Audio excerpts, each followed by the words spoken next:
Becoming a master of time is an invaluable tool in learning how to fulfill one's goals and mission in life. Ultimately, our perspective and attitude towards time and life itself determine whether we are indeed a slave to time, or whether we can succeed in extracting from time its infinite potential through wisdom and resolve. Rabbi Avraham Trugman shares his thoughts on this fascinating subject.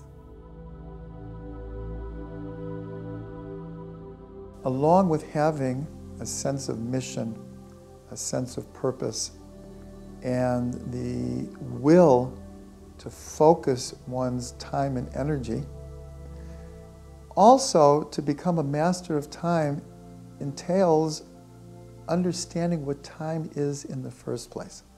So we'll begin with the simplest view of time, which is linear: past, present, future. That is the context in which we live.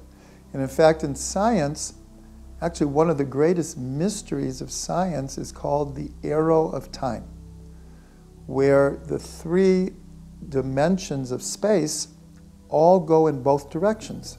Only time, from a very technical point of view, goes in one direction. Along with this, not in place of it or instead of it, but along with this, there is the concept of time as a circle.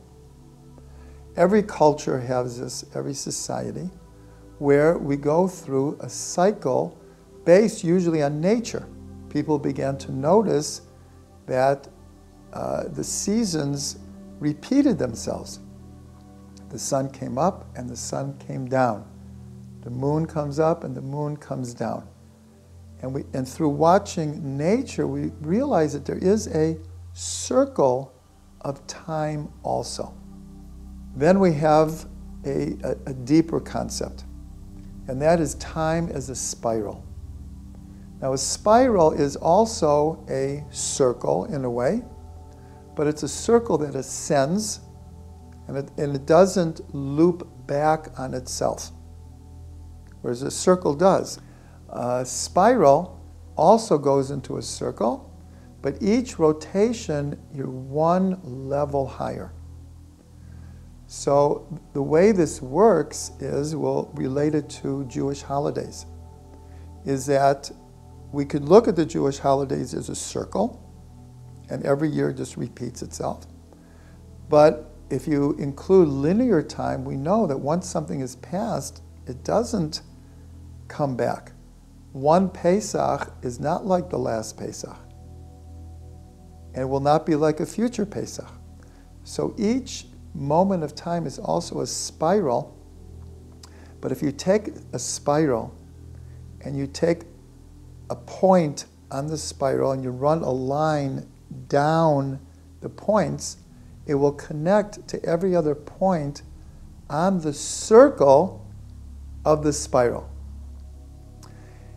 And the fourth level of time is called divine time. And this is actually very, very scientific, because in Jewish tradition, we have the expression Hashem Melech, Hashem Malach, Hashem Yimloch Leolam Voed. God was king, God is king, and God will be king forever and ever. But it's explained in our mystic tradition that this means more than linear. That sounds like linear time. But we're told what it means is all three are happening at the same time. God was king, is king, and will be king. For God, it's happening at the same time. How do we know this? The four-letter name of God, which is a Yud and a Hey and a Vav and a Hey. This is the holy name of God. These four letters spell out the three types of time that we know of. Haya, was; Hoveh, is; Yiyeh, will be. So one of the meanings of this name of God is that for God, past, present, and future are all happening simultaneously. Science has done a lot with that. If you take a particle of matter and you shoot it, and it increases in speed as it gets towards the speed of light. So science tells us, this is from Albert Einstein, revealed this, time slows down. If you could have matter reaching the speed of light, no time passes.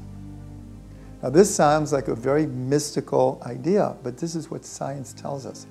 This is the basics of the relativity of time as revealed by Einstein. But the way it relates to us is when we reach a higher level of consciousness. Could be through meditation, could be through prayer, could be through contemplation. We actually can touch eternal time. We can touch those moments, and everyone's experienced these moments. Moments that on the clock take 5 seconds, 10 seconds, but change our lives forever. And to become a master of time means to have an understanding of this, and then gear one's attitudes, one's consciousness, and one's actual 24-hour day to be in tune with these different possibilities. And when we do this, we begin to understand time. And by beginning to understand time, then we're motivated to use time to our advantage.